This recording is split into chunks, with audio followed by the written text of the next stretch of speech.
You're not good enough, Cindy. I have heard those words all over every year my entire life. When I was a walk-on at the University of Miami on the women's golf team, when I played on the LPGA Tour, and even 25 years later when I tried to qualify and make a comeback on the Legends Tour of the LPGA. You're not good enough. Have you ever had somebody say something like that to you? Maybe have you even said those words to yourself? I call those voices the committee of they. Yeah, I said the committee of they. Sometimes they sit on the sidelines and criticize everything you do wrong. Sometimes those voices are the whispers of those who talk behind your back. And sometimes it's the destructive voice that doesn't come from out there. It's that voice that comes from in here. And you know what? That committee of they didn't just come after me. It came after my husband. We happen to be the only married couple in the world that have played on all 4 major tours. The PGA Tour, the LPGA Tour, the PGA Tour Champions, and the Legends Tour of the LPGA.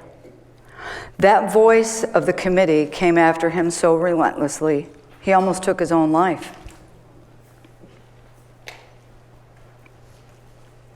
But this isn't just about golf. This is about life. This is about believing in yourself, believing you're good enough. It's your job, your family, when you look in the mirror. How much do you love your job? CBS News reports that 55% of the people in the country don't even like their job. That's pretty sad. Staffing industry networks report that 56% of the people are looking for new jobs. And most times what happens is that people, it's not about the responsibilities and what they do, it's the lack of confidence, purpose, and hope. Let's talk about kids. National Institute of Health reports that social media, let's talk about that, not only reflects and affects kids, it affects adults. Irritability, lack of sleep, weight gain. We can go on and on and on. What about slipping grades? 56% of 4th graders aren't even reporting or achieving grade level. It's down from 69% that it was in 2019. So from 23 to 2019, it's down that much percent. And kids aren't even going to school anymore. 23% of the kids aren't even there anymore. I mean, can't your parents get your kids to go to school? And how many kids are majoring in something that someone else told them to major in? No, I mean, no offense. When I went to the University of Miami 1,000 years ago, because I'm pretty old, I was going to go major in business, and my roommate's like, no, you're going to be a golfer. You shouldn't major in business. You should major in phys ed. And I was like, yeah, it's probably better. I mean, I went to the University of Miami. I could major in underwater basket weaving. And I want to play golf, so why would I major in business? I should major in phys ed. So I did. I didn't even want to major in phys ed. I didn't even want to teach, but now I'm a teacher. Like, go figure, right? So again, how many kids are majoring in something that they don't even like, doing a job they hate? But this isn't about golf. This is about life. So the funny thing is, though, that golf mirrors life, because you're the one that's holding the club, and you dictate where the ball goes. Just like in life, you get to choose what you want to do.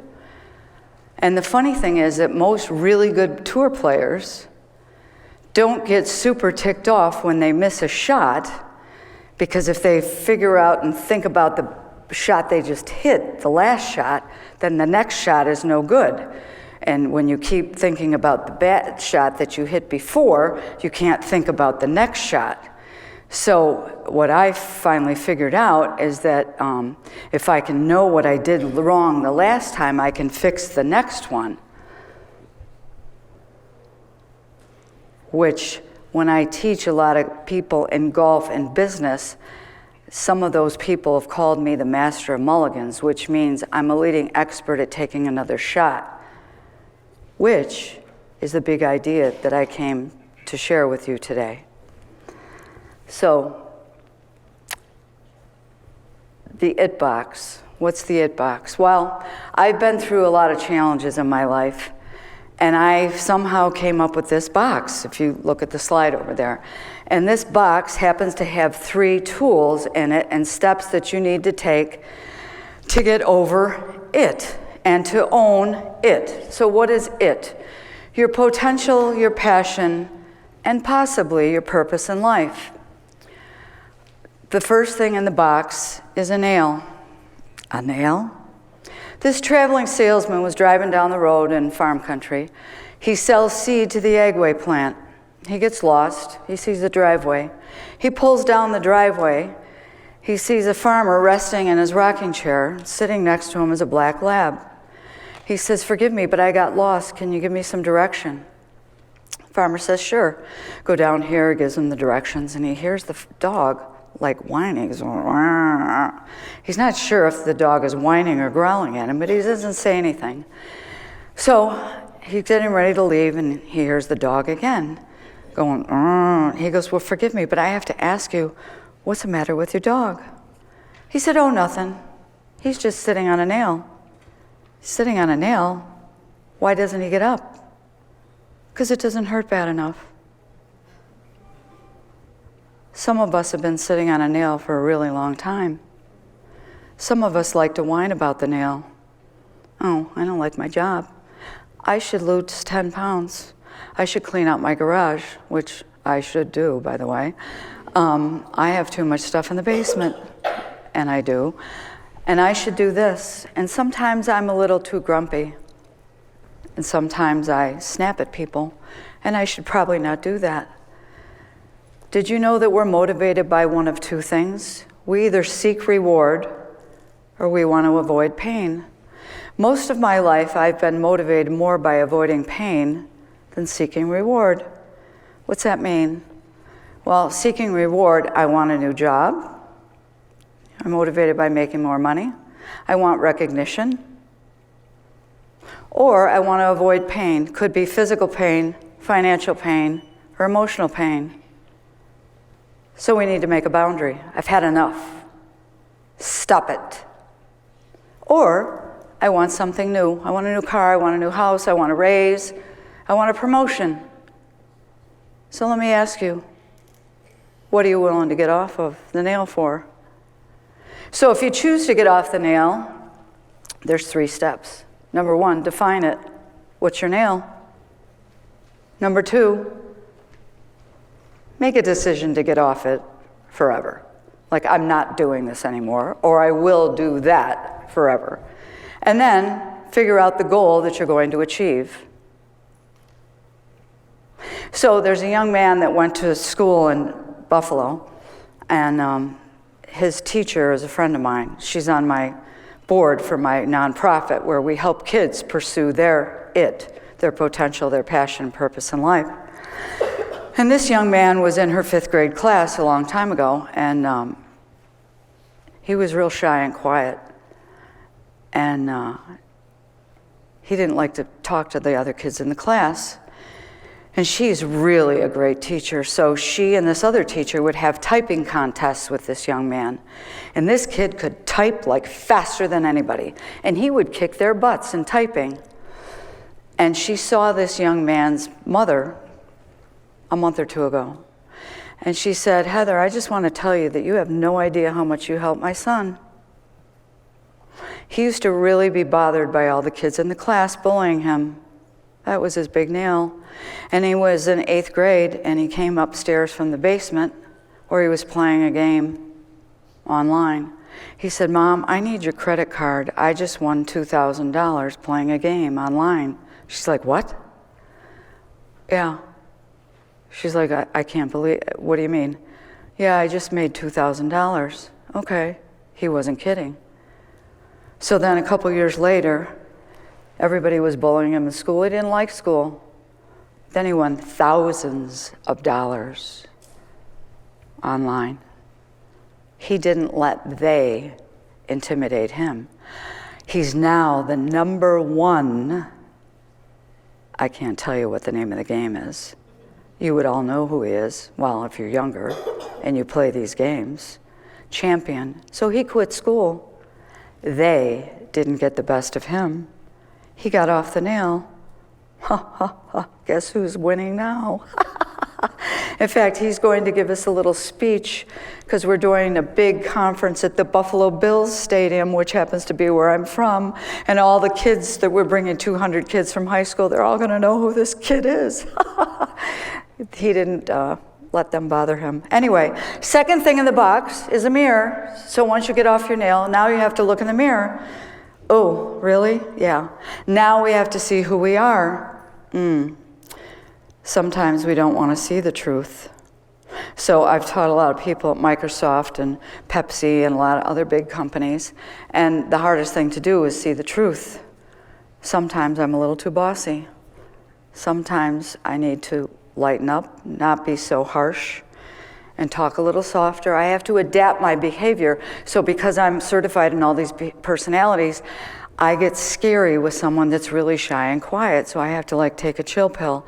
So I kind of watch how they walk. If they walk really slow and quiet, I have to be nicer to them. Sometimes I want to punch them in the face, so I have to smile while I'm being nice to them. Sometimes it's really hard to do that when you're a competitive control freak, which like I am, but I have to try to do that. So looking in the mirror can be hard. Sometimes you have to change things. So when you get off the nail, you have to look in the mirror. What would you do if you knew you couldn't lose? I have a friend named Mike, and Mike was out to dinner with his friend, and his friend asked him, they were out to dinner, and he said, "Mike," now Mike's a pastor at a church. He's been a pastor at a church a really long time. He said, "What would you do if you couldn't lose?" Mike said, "I'd start a church for people who hate to go to church." I'm like, okay, why would you do that? Mike was a coach and a teacher at school. He never went to school to be a pastor, didn't know how to be a pastor, didn't have any money, didn't have a church. He started a church for people who hated church. Now, there isn't one church. There's 200 churches nationwide for people who hate to go to church. Go figure. So, again, it's never too late to take another shot. I don't care how old you are. I don't care how much money you have. I don't care what you do for a living. Get off the nail. Look in the mirror. And then, last thing in the box, you have to plant a seed. So, I happen to be a Christian, even though I've been a very good girl and I haven't sworn today, but I typically swear like a truck driver. And some of my friends are sitting over here. Shut up. I've been very good. Anyway, we went through a lot of issues. And I was going to counseling, and we were going to get divorced. My husband was going to kill himself, and there were times when I wanted to kill him anyway. And so I filed for divorce, and we didn't get divorced, but I was sitting in the counselor's office, who happened to be a Christian counselor, and I was whining and crying and moaning and groaning about Alan, about how much I wanted to kill him. And so the tears were going down my face, and the boogers were going in my mouth, and I didn't have any Kleenex. So the guy gets up, and he goes in the bathroom to grab me some toilet paper, and he hands me the toilet paper, and he goes, "The Lord told me to tell you something." And I go, "What?" Just like a little brat. And he goes, "He told me to tell you that he's planted a seed in your life. And he told me to tell you to quit digging the seed up to see if it's growing." He told me to tell you to put it in the sunlight and to water it. And shut up and give it time to grow. And if you do, there's no telling how good this is going to end up. And that was 27 years ago. And my husband has not had a drink since 1996, and he didn't commit suicide, and we didn't get divorced, and we have 7.5, almost 8 grandchildren coming in January. And since that time, I got good enough. I qualified to play on that Legends tour where they told me I wasn't good enough. And those women said, well, Cindy, our sponsors want famous people to play in our tournament. And I finished second on that money list. And I'm now in the LPGA Professionals Hall of Fame.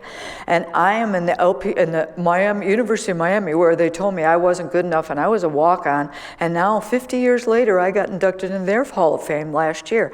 And I just wrote a book called Take Another Shot at Business, Golf, or Life that's now an Amazon bestseller. So guess what? Cindy did leave the seed alone and watered it and put it in the light. So what I'm telling you to do right here, right now, and I'm on this TEDx stage. Who knew, right?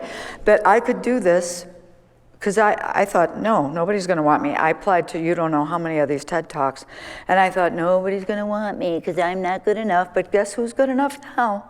So what I'm telling you, you're not too old. You can always take another shot. They might have told you you're not good enough. You're not smart enough. You're too fat. You can't do this. You are good enough. So I dare you. It's time to take another shot, to own it. I dare you to do it. Let it rip. Go for it. Take another shot. Good luck.